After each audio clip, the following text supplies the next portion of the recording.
Bonjour et bienvenue à vous dans cette formation où on va parler du HTML.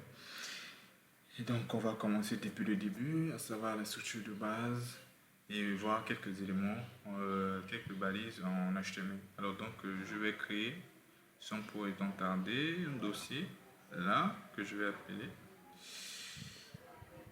V1. La première version, donc je vais faire CMD. Je vais l'ouvrir depuis notre éditeur de code, Visual Studio Code. Parfait, donc là, je vais créer un fichier que je vais nommer index.html.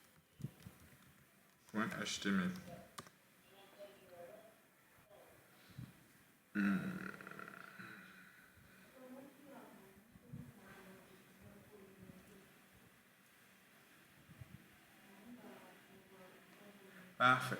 Alors, donc la première des choses quand on utilise du HTML, c'est d'abord de mettre en place la structure de base de la page HTML. Donc, en utilisant Visual Studio Code, on a la possibilité de pouvoir générer ces structures de base d'une page HTML, d'un document HTML. Si je tape HTML, il va me sortir HTML5, donc je viens ici et je fais Entrée. Là, il me génère la structure de base. La structure de base, c'est qu'on a une balise HTML qui définit le document HTML. On a l'entête, le head, et puis on a le body, c'est-à-dire le corps. Le head, ici, est semblable lorsqu'on est sur une page web Google comme ça. Le head, c'est cette partie-là, et le body, c'est ce corps-là. Et on ne peut qu'avoir dans une page HTML une seule balise qui s'appelle body, une seule balise de head, c'est-à-dire l'entête, et puis aussi une balise HTML. Et comme ce sont des paires de balises, c'est l'ensemble, c'est-à-dire la balise ouvrante et la balise fermante qui constituent une paire de balises. Donc ici, comme là on a HTML, on ne peut pas avoir à l'intérieur une autre balise HTML ou bien une autre balise body ou bien head. Ce n'est pas possible. Donc les balises qui représentent la structure de base d'une page HTML, comme on l'a dit dans le cours, doivent être tout simplement définies ou bien ajoutées une seule fois dans la page HTML. Ces balises HTML, head, body, et ce sont des paires de balises et également title. Alors,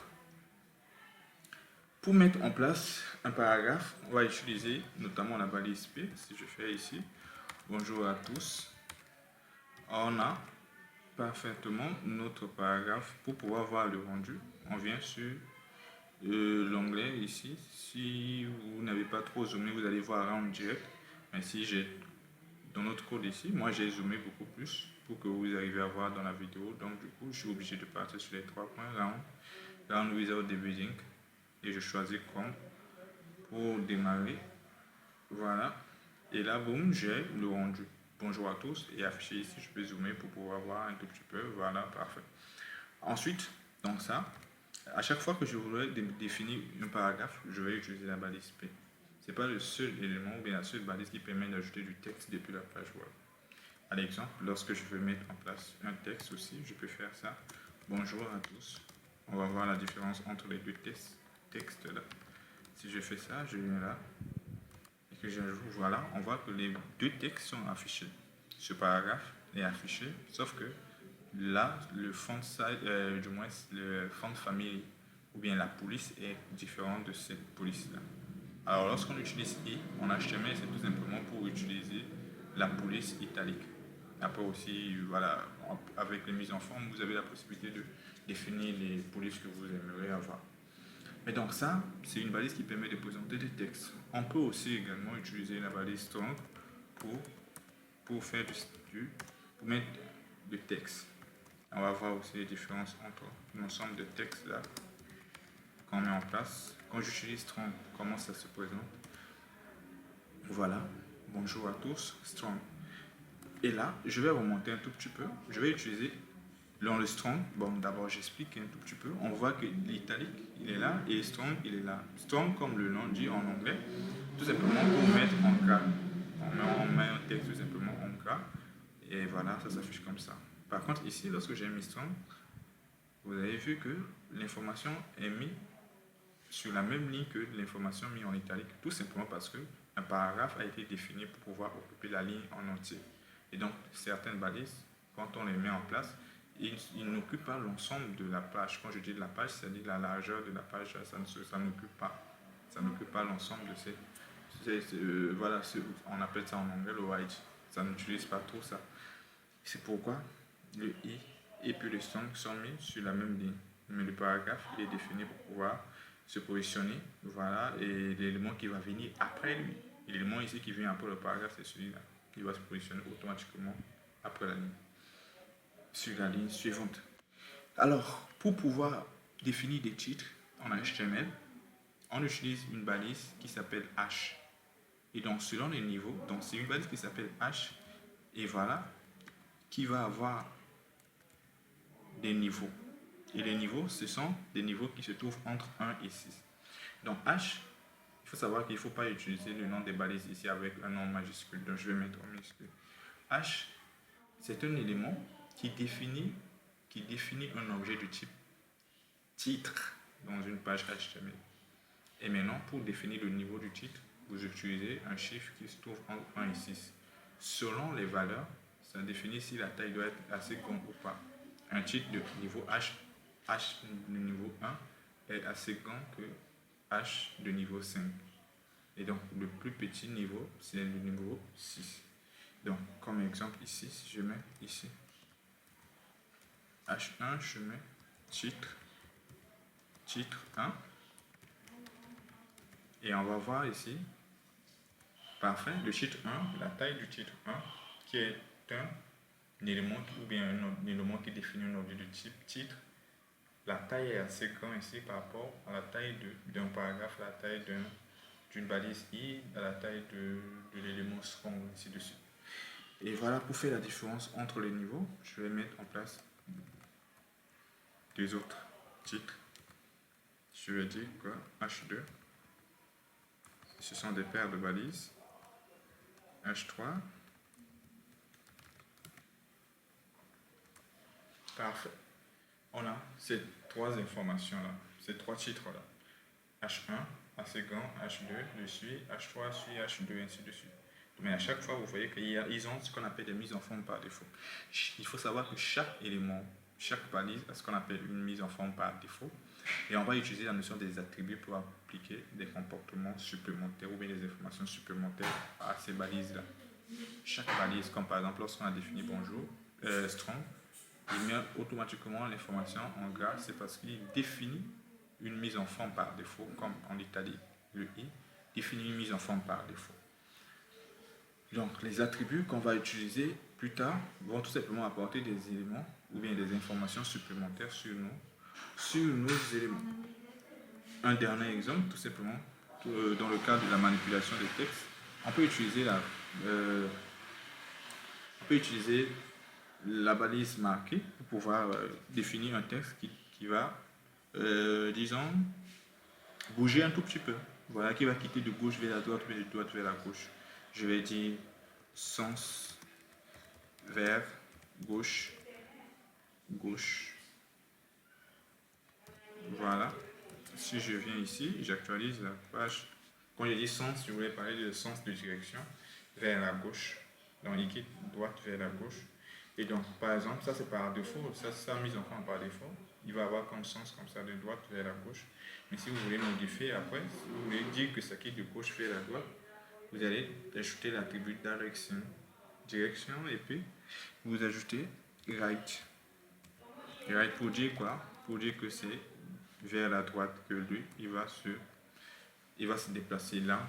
Là, lorsqu'on met right, ça veut dire que la direction, ça serait maintenant de gauche vers la droite. Mais ça, c'est toujours quoi? Un élément qui permet d'afficher ou bien de manipuler des textes. Donc, on a une balise H, on a une balise I, on a une balise, voilà. On a une balise P, du moins, on a une balise I, on a une balise strong, on a une balise marquée. Tous ces balises permettent de manipuler des textes. Et ils ont tous un rôle bien spécifique. Ça va dépendre maintenant des informations que vous voulez afficher. Il faut savoir qu'en HTML, tout ce que vous allez afficher sur votre page, le body, le corps, là, on va appeler chaque information comme des objets. Ça, c'est un objet, c'est un objet. Chaque fois que vous voyez des informations, ce sont des objets. Donc, il faut d'abord identifier l'élément qui définit l'objet sur votre page. Comme ici, l'objet sur notre page, ici, c'est un titre. L'élément qui définit, c'est un H. Et comme c'est un titre de niveau 1, ça sera un H1. Ici, c'est un paragraphe. L'élément qui définit l'objet paragraphe, c'est un P. Et donc, on l'utilise sous forme de balise pour voir ainsi de suite, ainsi de suite. Et comme ça, HTML va marcher. Alors, on va avancer un tout petit peu aussi dans notre vidéo. On va voir un peu certaines choses assez sérieuses. Voilà, donc disons que on veut manipuler ce qu'on appelle des listes. Lorsqu'on veut mettre en place des listes, je vais revenir ici, il y a 3 types de listes. Donc je vais créer, je vais zoomer, dézoomer un tout petit peu. Parfait. Là, je vais parler de listes. Les listes, il y a 3 types de listes en HTML. Alors, je vais parler de listes. Liste en HTML, je vais mettre est pour dire qu'on aura beaucoup de listes.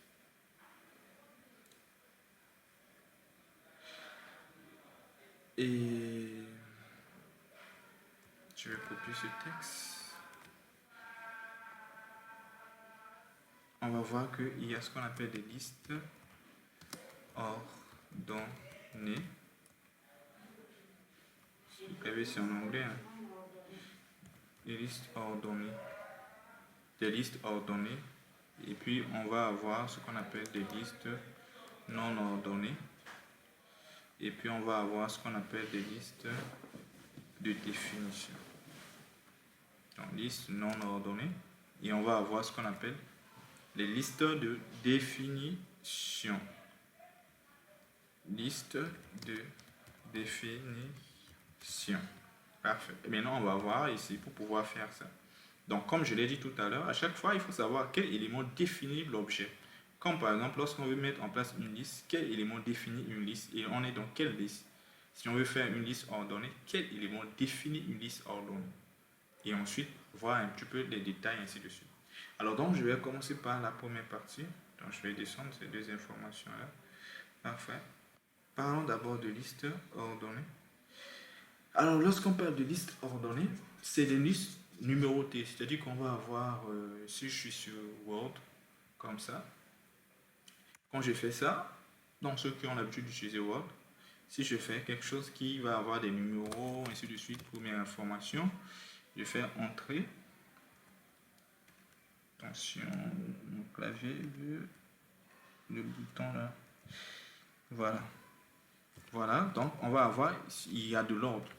La première information est numérotée par le numéro 1, et ainsi de suite. C'est ça la liste ordonnée. Alors, comment est-ce que nous, on va pouvoir représenter ça depuis HTML? Donc, pour les listes ordonnées, il faut savoir que l'élément qui définit une liste ordonnée, s'appelle OL. Donc, l'élément OL définit une liste ordonnée.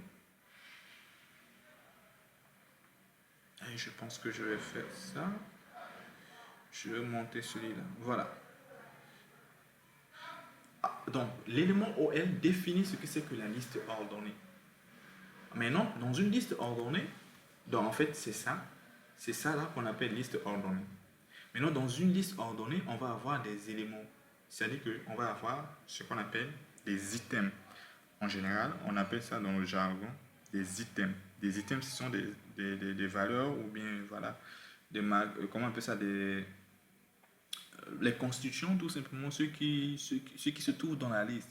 Comme par exemple la première information, la deuxième information, la troisième information. Je vais mettre ici Dakar, quelque chose comme ça. Je vais mettre Bangui. Disons qu'on veut parler d'une liste de villes. On va mettre Dakar. Et on va mettre Abidjan. Abidjan, je pense avec I, voilà, comme ça. Donc, on a une liste. Et maintenant, celui qui définit, pour dire quoi, on va avoir une liste qui va avoir des numéros. C'est l'élément OL. Et maintenant, pour pouvoir présenter chaque information d'une liste, on va utiliser l'élément qu'on va appeler ici LI. Donc, c'est l'élément LI qui va être utilisé tout simplement pour présenter les informations d'une liste. Mais pour savoir si la liste est ordonnée ou bien non ordonnée, On va faire quoi? On va utiliser OL, si c'est une liste ordonnée. Donc OL, et il va définir des LI, c'est-à-dire quoi? Des informations de la liste. Mais celui qui dit que la liste, chaque fois qu'on ajoute une information, on va avoir un numéro, ainsi de suite. Et celui qui gère même le numérotation, c'est le OL. Et donc, lorsque vous avez une liste définie avec OL, chaque valeur que vous allez ajouter va avoir des numéros. Mais pour pouvoir ajouter ces informations, il faut utiliser des LI. Alors, on va voir un exemple en concret ici. Donc, supposons qu'on a une liste de fils. Donc, je vais faire un H3. Je vais dire quoi? Partie de liste. Bon, ce qui est sûr, on n'a pas encore la liste. C'est vrai. Mais il est question de pouvoir, voilà. Et là, je vais bien préciser liste ordonnée. Parfait. Et puis, on va voir un exemple. Liste ordonnée. Et je vais mettre... je vais dire quoi? Liste de villes. Je vais mettre ici ville en majuscule. Comme ça, la liste qui va venir, là, on saura que ce sont des villes que j'ai listées ici. Alors, on a dit que on va utiliser une liste ordonnée. Donc, on va utiliser l'élément OL. Donc, OL pour dire quoi? Ça va être une liste ordonnée. Et on va utiliser LI pour présenter chaque information. La première information de la liste s'appelle Bongé. On n'écrit pas, quand on dit liste ordonnée, on n'écrit pas les numérotations. Les numérotations sont automatiques, mais on peut changer le type de numérotation ou bien par où ça commence. Donc là, si je mets Bongé, on peut voir qu'ici, on a une liste qui commence directement Bongé à un numéro 1.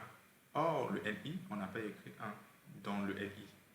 Mais pourquoi le premier LI, le seul LI, vient avec le numéro 1? Parce qu'il y a un OL, c'est lui qui gère la numérotation. Il dit que voilà, donc chaque fois que j'ai des informations, je vais donner un numéro à ces informations. Et selon l'ordre d'arrivée, premier arrivé, premier servi. Donc, le premier aura numéro 1. Si je mets un autre LI, c'est-à-dire si je mets Dakar, on va voir automatiquement que ici, Dakar va avoir le numéro 2. Parfait. Et donc ici, on avait dit qu'on devait avoir 3 informations. C'était où? On avait dit Bangui, Dakar. Bangui, Dakar. On avait fait ça tout à l'heure, non? Ouais, c'était sur Word, c'est là, oui. Voilà, Bangui, Dakar et Abidjan. Parfait, Abidjan. Parfait. Donc là, parfait, on peut voir qu'automatiquement, Abidjan va venir avec le numéro 3. Je zoome ici un petit peu pour que vous puissiez voir un peu. Voilà l'information. Donc pour la liste ordonnée, l'élément qui définit qu'on va avoir une liste ordonnée, c'est l'élément OL. Et pour ajouter chaque information de la liste, on utilise l'élément LI. Donc ce qui donne cette voilà, hiérarchie-là. On a un OL qui englobe des LI. Mais comme on est en train de mettre en place ces informations qui peuvent contenir des textes, on utilise la notion de paire de balises. Comme ça, ça nous permet de délimiter ces informations-là. Parfait. Et donc, mais il faut savoir que, comme je l'ai dit, lorsqu'on parle de liste ordonnée, on va avoir des numéros, mais les numérotations, ça ne serait pas la même chose comme ça forcément. On peut utiliser des alphabets, on peut utiliser des chiffres romains. Pour cela, on sait que par défaut, la mise en forme par défaut d'une liste est que ça soit numéroté de 1, 2, 3, les chiffres. Et si on veut modifier, ça veut dire qu'il faut apporter une autre information. C'est ce qu'on appelle un comportement supplémentaire. Et c'est ça le rôle des attributs. On va utiliser un attribut, mais il faut savoir que chaque attribut a son rôle spécifique. L'attribut qui va permettre de changer le type de numérotation est différent de l'attribut qui va permettre d'augmenter la taille, est différent de l'attribut qui va permettre de changer les couleurs, ainsi de suite. Il faut savoir quel comportement vous voulez apporter sur quel élément, et ensuite chercher l'attribut qui gère ce comportement. Alors là, pour les listes ordonnées, on a un attribut qui s'appelle quoi? Qui s'appelle type. Eh bien, il faut bien remarquer qu'on n'utilise que des mots en anglais, parce que c'est un langage qui a été créé par les Anglais, des gens qui parlent que l'anglais. Dans les mots qu'on va utiliser beaucoup plus, ce sont des mots en anglais, comme lorsqu'on dit strong, lorsqu'on dit behavior, quand on dit direction, quand on dit right, quand on dit head, body, ainsi de suite, ce ne sont que des mots en anglais. Bon, bien vrai qu'on écrit nos propres textes ici en français parce qu'on parle français, Mais donc, on va s'habituer avec des mots en anglais.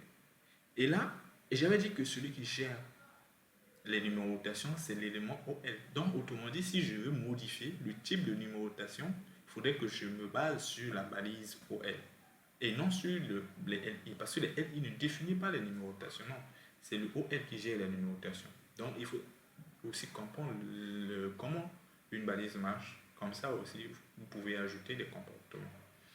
Alors, donc, j'ai dit, l'attribut type permet de pouvoir changer le type de numérotation. Donc, si je mets ici, par exemple, grand A, bien, vous pouvez l'écrire manuellement, comme vous pouvez, voilà, vous pouvez écrire petit a, ainsi de suite. Si je mets grand A, et je viens ici, j'actualise, on va voir ce qui va se passer. Automatiquement, la numérotation va changer. Au lieu de chiffres, d'habitude, il va se passer à A, B, C, automatiquement. Parfait. Et après, vous pouvez dire que non, je veux un chiffre romain, vous pouvez mettre comme ça, grand I. Et là, il fait automatiquement la numérotation avec le chiffre romain. 1, 2, 3, ainsi de suite. Et donc, ça dépendra de vous, ce que vous voulez faire, quelle information vous voulez présenter. La numérotation, vous aimeriez que ce soit comment, ça dépendra de vous. Maintenant, je vais revenir ici à... bon, disons que je vais utiliser petit a. Comme ça, et puis je vais expliquer ce qui va suivre. Donc, petit a, b, c, ainsi de suite, ainsi de suite. Ok, donc, ce que je voulais dire aussi, c'est que, bon, les numérotations, c'est là. Je dis que ça va être une numérotation qui va utiliser des alphabets A, B, C. Mais je peux définir par où ça doit commencer. Je dis ici, ça doit commencer par le C. On dit que C, ça fait partie de combien de... en fait, quand on dit A, B, C, le C, il est à quelle position des alphabets. Donc, il faut bien savoir ça. Et là, on veut changer le commencement des lettres. On veut dire que là, ici, au lieu que le premier élément commence par A, on peut dire, ou bien on veut dire que le premier élément commence par C ou bien par D, ainsi de suite. Donc, on veut dire commencer. Donc, il faut savoir quel attribut permet de dire commencer. Et donc, comme on a l'habitude de le dire en anglais, bon, moi je ne parle pas l'anglais, mais ce qui est sûr, on va apprendre de l'anglais ici. Bon, parler l'anglais, c'est différent de comprendre l'anglais. Parfait. Donc, start, ça veut dire commencer. Même si je ne prononce pas bien, c'est pas grave. Donc, ça veut dire commencer. Maintenant, il faut savoir, quand on dit commencer, ça doit commencer par où? Est-ce qu'on va dire commencer par A, commencer par B, commencer par C? On va voir rapidement quelque chose. Je vais faire un petit CTRL Z. Donc, supposons que je dis que ça commence par C. Si je viens ici et fais ça, on peut voir que on n'a pas l'information. Parce qu'on a bien dit que ça va commencer par C, mais on a dit là-bas C. Ça ne commence pas. Et ici, il est question de préciser la position par laquelle on doit commencer.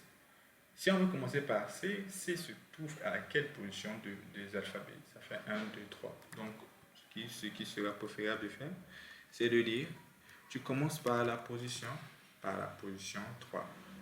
Et là, boum, on peut voir que là, il dit C, D, E, ainsi de suite. Donc, star, c'est pour dire tout simplement, ça commence par, et maintenant vous précisez la position de l'élément ou bien l'élément où vous voulez que ça puisse commencer. Donc, parfait, ça fait 2 attributs qu'on vient d'apprendre comme ça pour cette liste ordonnée. Star commence par type pour changer le type de numérotation de liste. Parfait, mais aussi on a dit qu'il existe aussi ce qu'on appelle des listes non ordonnées. Pour les listes non ordonnées, c'est toujours la même chose. Bon, quand je dis la même chose, c'est d'abord de savoir quel élément définit une liste non ordonnée. Donc je prends ça, je ramène ici. Et pour les listes non ordonnées, on utilise l'élément UL. L'élément UL définit une liste non ordonnée. C'est-à-dire quoi? De liste à puce. Dans les listes à puce, il n'y a pas de numérotation. Parfait.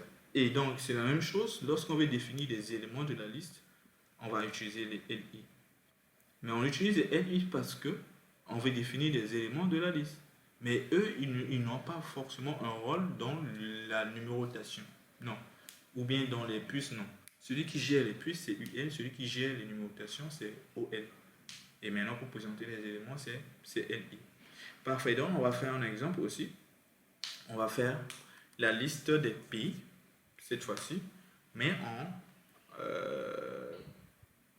On fait la liste des pays, liste non ordonnée, ça va, c'est pas grave.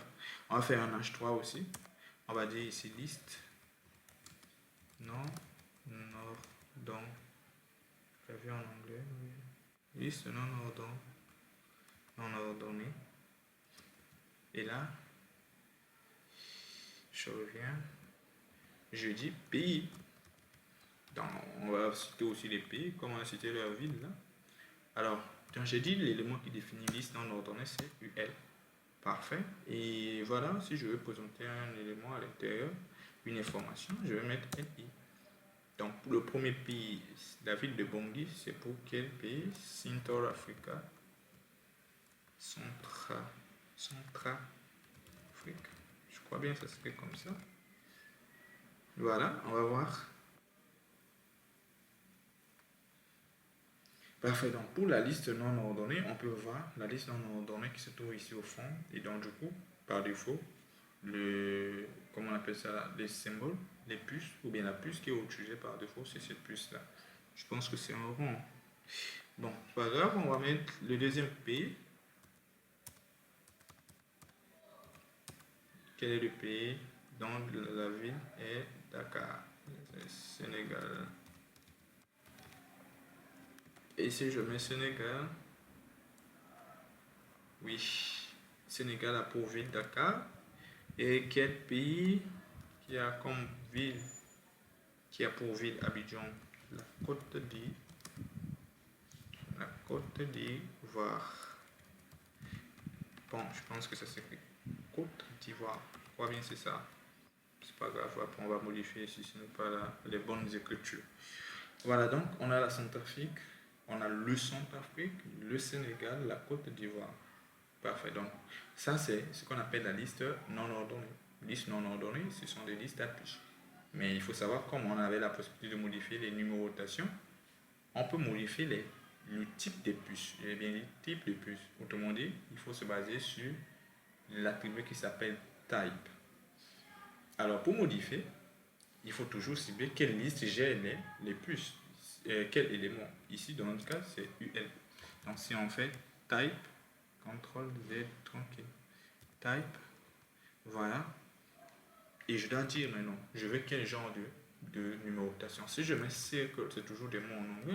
Circle pour dire quoi? Je veux une numérotation de type cercle.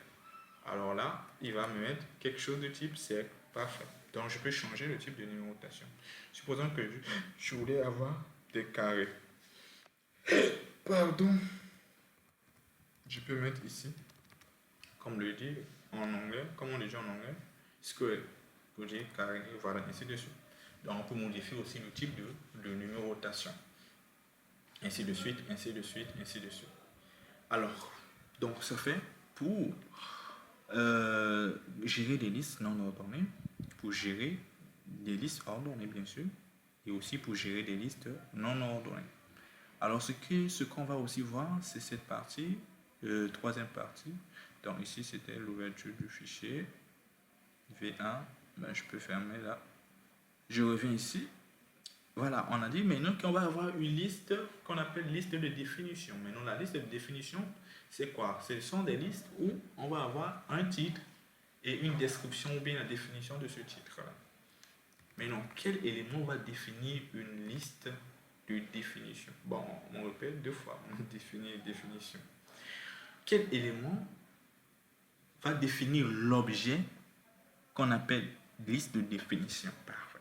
C'est ce qu'on va appeler ici l'élément DL. DL pour définir, dire tout simplement la liste de définition.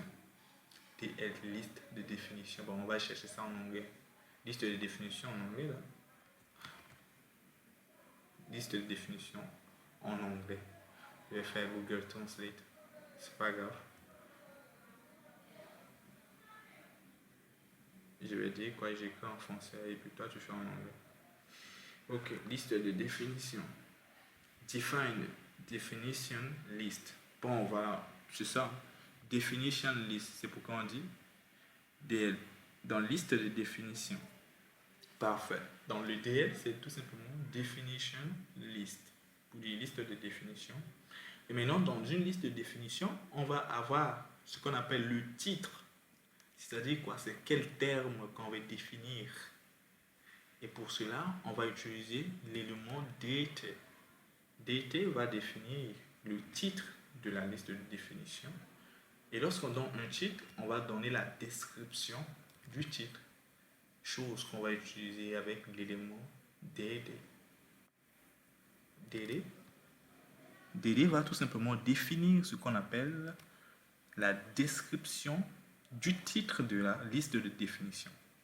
Mais ne vous inquiétez pas du tout parce qu'on va voir ça très rapidement avec les exemples. Parfait. Donc, alors je reviens ici sur le Visual Studio Code. Alors, je vais mettre un H3 encore où je vais parler d'une liste de définition. Bon, c'est pas grave, même si je n'ai pas. Bon, si on n'écoute pas bien le français, il faut savoir que pour suivre le cours, on n'a pas besoin d'avoir un doctorat en français, c'est pas grave. Hein. C'est pas ça le problème. Vous comprenez, donc là, on est en train de faire du dev, quoi. Et surtout qu'on utilise les mots en anglais, donc on va dire quoi. Le français qu'on va utiliser, c'est du niveau 1, mais bon, c'est très important que je puisse bien parler français pour que vous compreniez. Là, c'est pas le problème. Alors, liste de définition. Et je vais mettre ici, bon, on n'a pas besoin de préciser. Hein. On n'a pas besoin de préciser comme si on a dit ville, pays, non, pas grave. Alors, nous, ce qu'on va faire, c'est de dire que celui qui va définir une liste de définition, du moins, c'est l'élément qui définit l'objet. Liste de définition, c'est DL.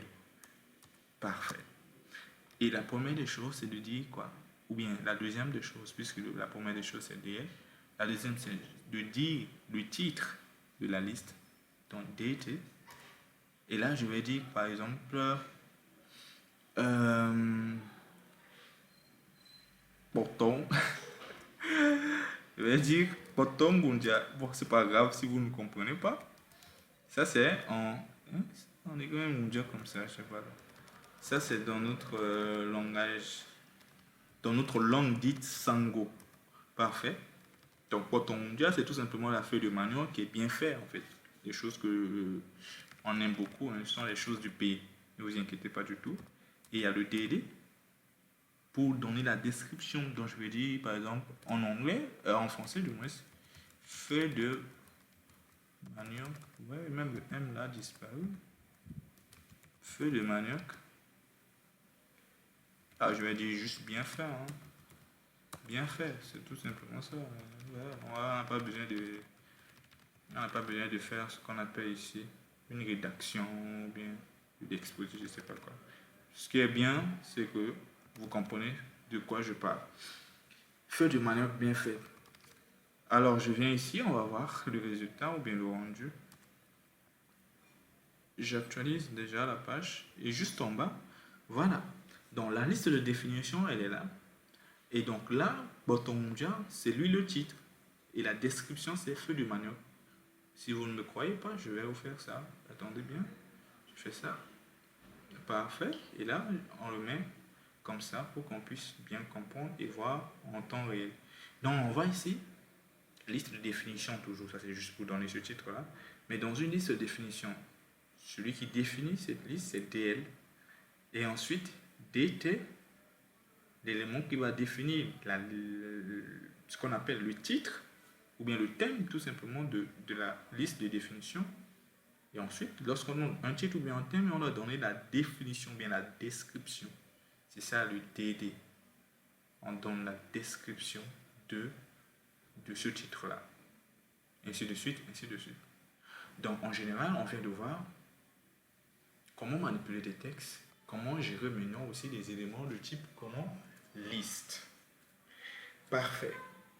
Maintenant, il faut savoir que l'HTML ne se limite pas là. Mais il faut aussi voir aussi, comme on a l'habitude de faire en Word, parce qu'il faut savoir que tout ce que vous allez faire sur Word, c'est possible de le faire en HTML. Il faut savoir qu'ici, on a la possibilité, par exemple, d'ajouter ce qu'on appelle des tableaux. Hein. On peut ajouter des tableaux, ainsi de suite, quelque chose comme ça. Voilà, les tableaux, c'est quoi? Des lignes et des colonnes, avec des bordures, ainsi de suite. Là. Comment ça va se passer si on aimerait aussi l'implémenter du côté HTML. Parfait. Et donc, toujours dans la suite, Donc je vais mettre ici un autre H3. H3. Ouais, le clavier n'est pas en anglais. H3, je vais dire les tableaux. Alors, comment ça va se passer avec les tableaux en HTML? Toujours, à chaque fois lorsque vous faites du HTML, quelle que soit l'information que vous voulez définir, la première des choses qu'il faut savoir, c'est de dire qu'est-ce que je veux faire. Dans notre cas ici, on veut mettre en place ces tableaux. On connaît ce qu'on veut mettre en place. Maintenant, il faut savoir les tableaux, oui, mais en HTML, comment ça se passe? Puisque ici, on ne crée pas des balises, on doit utiliser des balises qui existent. Donc, il faut savoir quel élément définit un objet de type tableau sur votre page HTML. Et en général, pas qu'en général, mais on utilise ce qu'on appelle l'élément table. Table, ou bien tableau en français, c'est l'élément qui va définir un objet de type tableau. Ça serait comme ça, table. Ça, l'élément table définit un objet de type table. Et dans le tableau, on peut définir l'entête du tableau et on peut définir le corps. On peut dire T-head ou bien T-body. Donc, si je mets ici T-head, c'est tout simplement pour dire l'entête du tableau et puis aussi T-head, T-body, pour dire quoi? Table body. Donc, on a un table, on a un table head, on a un table body. Donc, un tableau peut avoir, en général, c'est ce que vous avez l'habitude de mettre, parce que j'ai un tableau ici, je vais mettre nom, prénom, si c'est un tableau des étudiants, nom, prénom, ainsi de suite, et puis pour le nom, on va avoir un ensemble de noms. Donc, ça, ce qui se trouve en haut, là, le titre, là, c'est ça le table head. Le table head. Et ensuite, l'ensemble, c'est-à-dire le contenu du tableau, ça va être quoi? Le table body. Parfait. Maintenant, comme on a dit, et j'ai montré l'exemple tout à l'heure, un tableau est constitué des lignes et de colonnes. Donc, à chaque fois, lorsque vous voulez manipuler, il faut dire que voilà, je vais avoir telle ligne, telle colonne. Donc, on est par exemple dans la partie en-tête. L'en-tête a combien de lignes ici? L'en-tête, en général, n'a qu'une ligne. Pour le moment ici, l'en-tête n'a qu'une ligne. Et donc, pour définir une ligne d'un tableau, on utilise ce qu'on appelle l'élément TR. TR pour dire table row, ligne de tableau. Table row. Table head, table row. Table row pour dire colonne, dis-moi ligne du tableau. TR. Parfait. Et maintenant, pour pouvoir définir les éléments, avant de mettre en place les valeurs, parce qu'à chaque fois qu'on veut écrire, si j'écris nom ici, nom est écrit dans une colonne. Et donc les colonnes, c'est tout simplement, bon, en tout cas les colonnes sont différentes des lignes, même si les colonnes se trouvent sur une ligne précise, mais les colonnes ne sont pas vraiment des lignes. Donc lorsqu'on dit un tableau est constitué de lignes, mais en même temps un tableau est constitué de colonnes. Donc là, on a défini la ligne. Mais il faut dire pour chaque ligne combien de colonnes on peut avoir dans le tableau. Et c'est ce qu'on va utiliser avec la notion de table. On va utiliser table, TH. Bon, en général, c'est toujours dans le table head. Hein, dans le table head, pour parler de l'entête. Chaque fois, donc ici par exemple, si je vais avoir juste nom et prénom, donc TH, je mets TH. Et je vais mettre ici prénom. Donc là, je suis en train de dire quoi? Que je vais avoir un tableau. Un tableau, table qui définit le tableau. Et dans la partie en tête, je définis une ligne TR. Et dans la ligne, ou bien sur la ligne, je mets deux colonnes. La première colonne, nom. La deuxième colonne, prénom. Et on va voir le rendu tout à l'heure. Si j'actualise, on va voir ici que ça va venir ici parfait. Sauf qu'on ne va pas distinguer parce que pour le moment, on ne voit pas les bordures. Or, pour savoir si c'est un tableau, il faudrait avoir la bordure. Et donc, comme par défaut, un tableau s'affiche comme ça, pour avoir les bordures, il nous faut, ça veut dire que c'est une autre information supplémentaire qu'on veut ajouter. Donc, on va utiliser ce qu'on appelle un attribut. Et l'attribut qu'on va utiliser ici, c'est l'attribut pour le tableau, c'est-à-dire les bordures du tableau. L'attribut en question s'appelle border. Si j'écris tout simplement border sans préciser, il va me donner une bordure par défaut. Je vais mettre ici. Parfait, on peut voir que ça c'est la bordure par défaut qui prend tout ainsi de suite. Même si c'est pas joli à voir, c'est pas grave. Le plus important c'est de voir comment est-ce qu'on peut mettre en place ce tableau. Maintenant c'est normal et logique parce que ici pour le moment le corps n'a aucune ligne, aucune colonne. C'est tout simplement l'entête qui a une ligne et qui a deux colonnes. Donc on peut voir ces informations. Maintenant il faudrait qu'on donne des contenus ici. Parfait. Donc on va venir tout simplement dans body. Et à chaque fois, avant, il faut d'abord une ligne et c'est à l'intérieur de la ligne de définir des colonnes et ajouter des informations. Donc lorsqu'on est dans le T-body, première des choses, c'est de dire quoi? Préciser qu'on veut une ligne par exemple. Et maintenant, on va mettre un TD. TD pour les body et TH pour les head. Chaque fois qu'on veut mettre les colonnes pour l'entête, on va mettre TH. Pour le body, le contenu, le corps, on va mettre TD. Chaque fois pour définir des colonnes. Donc je vais dire non. Gassama.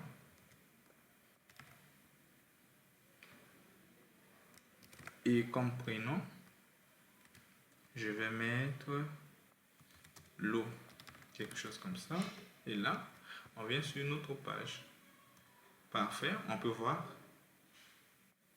Voilà. On peut voir qu'ici, il y a Gassama l'eau.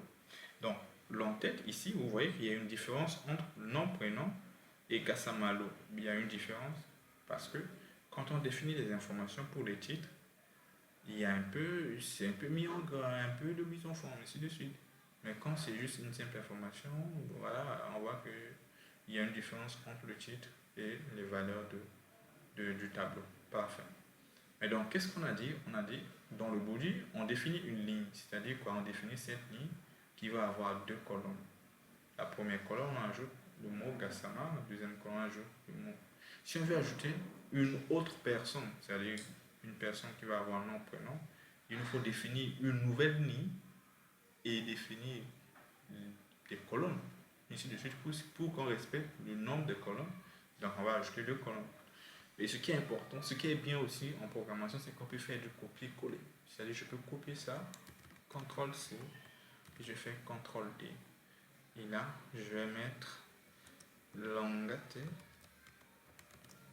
Et je vais mettre ici Stéphanos.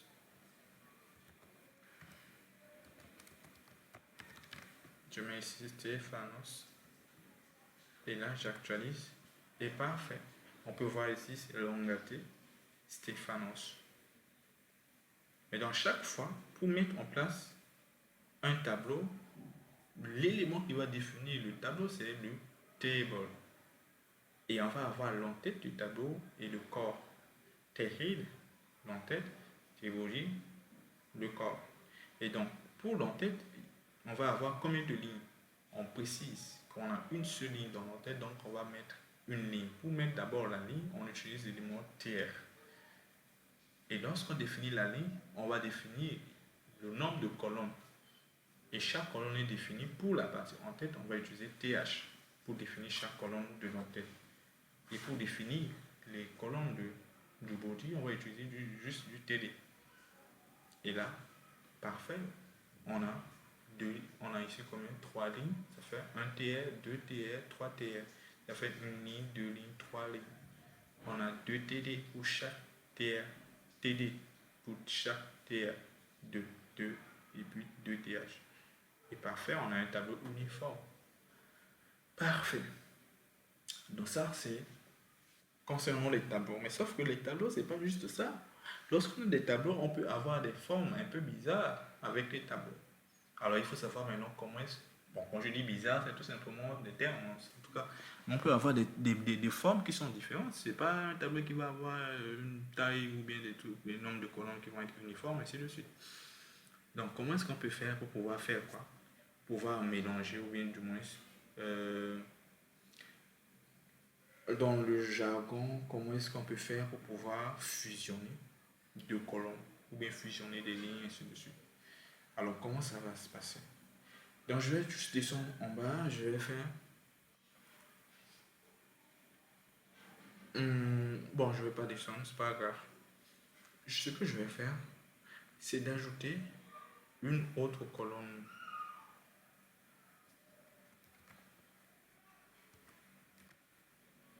Ici, je vais mettre A. Parfait. Donc, je vais ajouter une colonne où je vais mettre tout simplement A à l'intérieur. Dans la troisième colonne de chaque ligne, je vais mettre A. Parfait.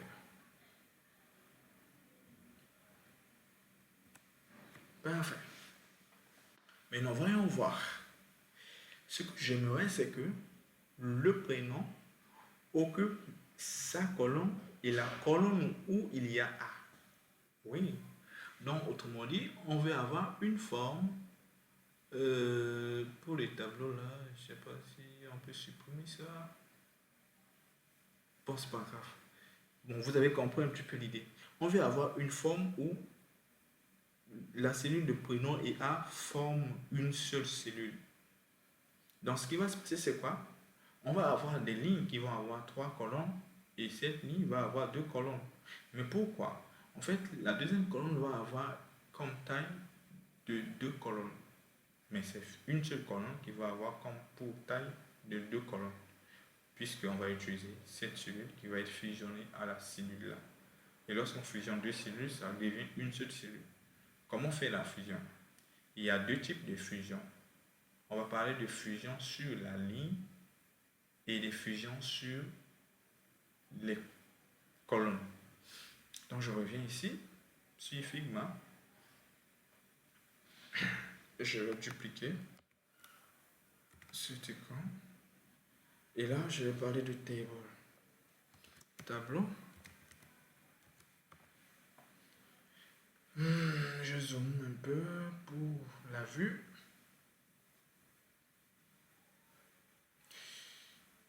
Ok, je vais faire ça. Je vais mettre le mot-clé.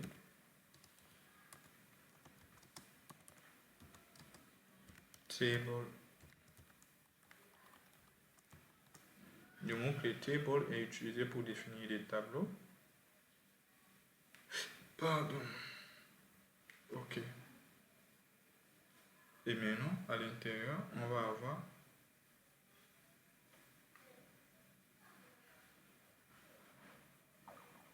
avoir un T-hit.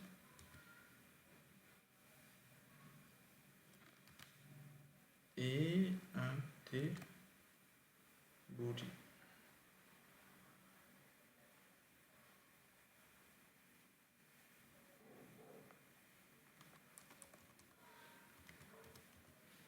Un T-body, T-hit. Parfait. Ok. Donc, ce que je peux faire aussi, c'est de dire que là, selon l'hiérarchie,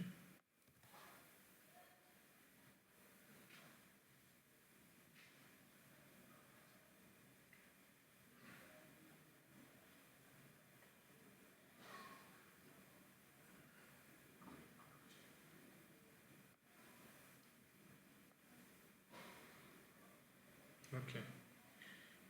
C'est comme... Parfait. Donc, des fils directs de table, ça va être T-hit, T-body. Et après, on va parler de fils directs de T-hit. Et puis des fils directs de T-body, ainsi de suite. Ainsi de suite. Donc, il nous faut définir ce qu'on appelle des TR.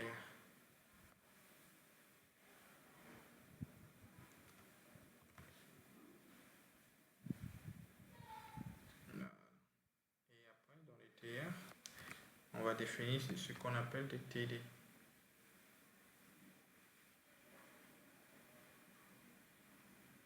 Ok, parfait. On va définir après ce qu'on appelle des TD. Et on va voir tout ça là en détail, mais par contre, ce que j'aimerais faire, voilà, c'est de faire ça.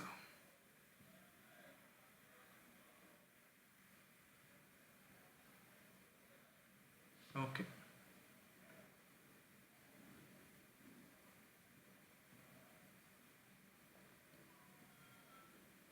Ok. Maintenant, donc, on va voir ces informations-là dans les tables, les TI, TR, et puis on va avoir les TH ici, les TD. Bon, je complète pour tout simplement avant qu'on puisse. Voilà. On va avoir ici des TH.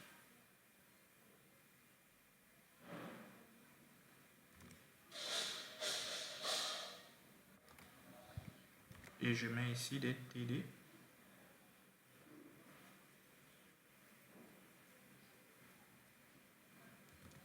Parfait.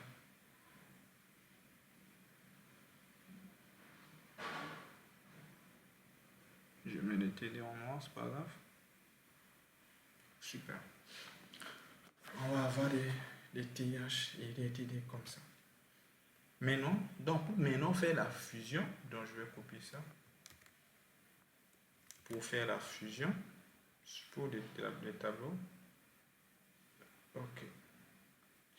On va parler de fusion. Alors les fusions, comment ça va se passer? J'ai dit qu'on va avoir des fusions qui vont se passer sur la même ligne. Je vais dire ici. Voilà. Sur la même ligne. Ok. Fusion sur la même ligne. Comment ça va se passer? Quand je dis fusion sur la même ligne, c'est fusion des cellules qui se trouvent sur la même ligne. Et quand je dis fusion sur des lignes différentes, c'est les fusions toujours des colonnes sur des lignes. Je vais mettre hashtag pour dire différent.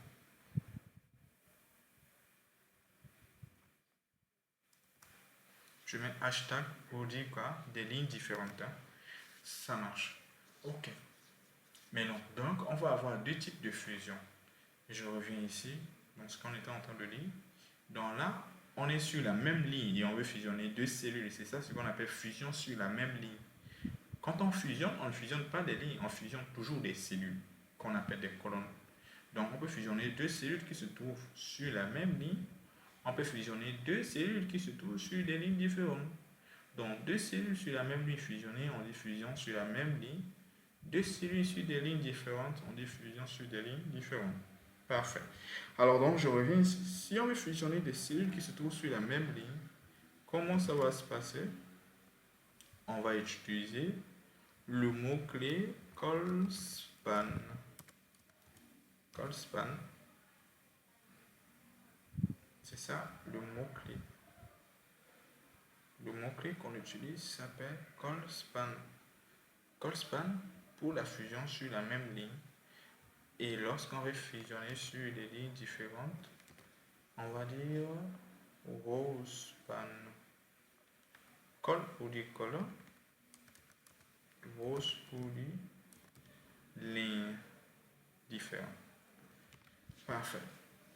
Donc, fusionner sur la même ligne, on utilise l'attribut call_span. Fusionner sur les lignes différentes, on utilise row_span.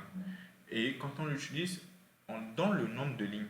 Sauf que vous allez remarquer que lorsqu'on veut fusionner, si je fusionne cette cellule et cette cellule, les deux vont former une seule cellule. C'est-à-dire que sur cette ligne, on va avoir deux cellules. Mais donc, il y aura une cellule qui sera du moins qu'on va perdre. Si je fusionne les deux cellules là, je vais perdre une cellule.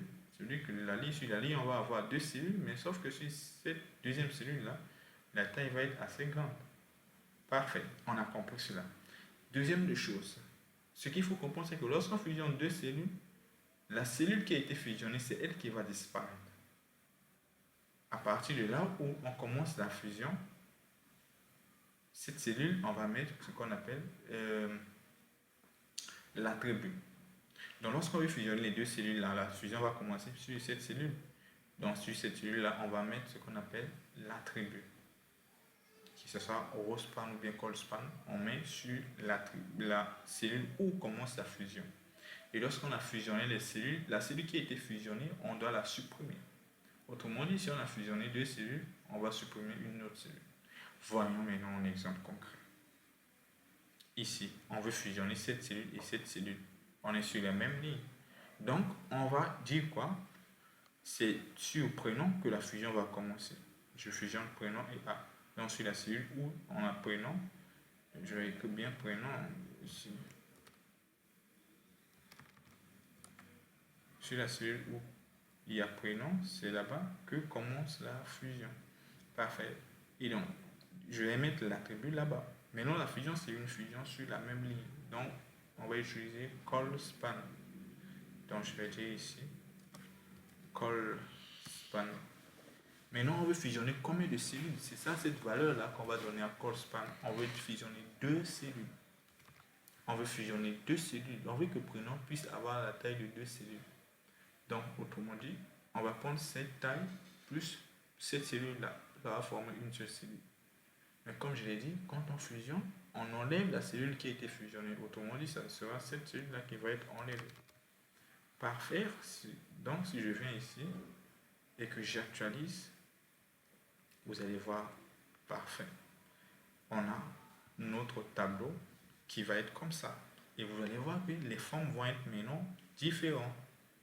On a des formes qui vont être très très différentes. Sur la première ligne, on peut voir qu'on a deux colonnes. Sur la deuxième ligne, les colonnes sont assez différentes, ainsi de suite, ainsi de suite. Et c'est comme ça qu'on va arriver à représenter ce qui se passe là-bas sur Word, depuis du HTML en se basant sur les call span et le row span. Ben donc là, disons que je voudrais fusionner des cellules qui se trouvent sur des lignes différentes. Là, c'est sur la même ligne, prénom et le A là. Mais là, je vais fusionner la cellule de l'eau et la cellule de Stéphanos. Je veux que l'ensemble puisse devenir une seule cellule. Mais il faut savoir qu'on est sur des lignes différentes. Donc, par défaut, on utilise déjà row span. Sur des lignes différentes, c'est quoi? Row span. Parfait. Mais toujours, quand on veut fusionner, on met l'attribut sur la cellule où commence la fusion. Donc, dans la logique de ces cellules-là, cette cellule vient avant cette cellule. Donc, si on fusionne ces cellules, la fusion commence sur la cellule où on a l'eau ici. Autrement dit, on va mettre l'attribut sur cette cellule où il y a l'eau. Et donc, je vais mettre là. Je vais mettre row span. Et je vais fusionner combien de cellules? C'est deux. On peut fusionner plusieurs cellules. S'il y avait une autre cellule en bas, ainsi de suite, bon, ça dépend. Mais ici, il n'y a que deux cellules qu'on veut fusionner. Donc, je dis l'eau, je veux fusionner avec la cellule de Stéphanos. Donc, ça va devenir une seule cellule. Donc, je dis row span 2. Et donc, ça veut dire qu'il faut enlever la deuxième cellule, c'est-à-dire la cellule qui a été fusionnée. Il faut tout simplement l'enlever. Donc, je vais venir chercher là où il y a Stéphanos, je l'enlève. Parfait. Après, je vais vous montrer si on n'enlève pas, qu'est-ce qui va se passer. On va voir ça. Et boum, donc on peut voir que on a cette forme-là. Et donc, c'est super parce qu'on a des choses quand même assez spéciales. Et c'est ça qu'on parle de HTML. On a la possibilité. On n'a pas forcément besoin de beaucoup de logique, mais on a besoin d'un petit peu de logique mathématique. Mais vraiment de maîtriser tout simplement les bases là. C'est-à-dire quoi? Des fusions sur une même ligne, call span, des lignes différentes, row span. Et si je fusionne deux cellules, je supprime la cellule qui a été fusionnée. L'attribut de fusion doit se trouver sur la cellule où commence la fusion, etc. etc. C'est juste ces choses-là. Quand on maîtrise, après, bon voilà, représenter des formes, représenter ces choses vont être vraiment quelque chose de facile pour les développeurs. Et donc, voilà, il y aura à chaque fois des exercices que je vais ajouter dans les vidéos pour vous permettre tout simplement de faire quoi? De vous exercer et puis on fera la correction si possible. Donc, si vous n'arrivez pas à le faire, je peux vous faire une vidéo qui fait tout simplement la correction pour les exercices que je vais mettre dans la description des vidéos. Et donc, après ça, je pense oui, c'est bon. Et donc, on parlera de ce qu'on appelle des formulaires et on parlera de ce que c'est que des liens et on parlera de ce que c'est que des médias. Parfait.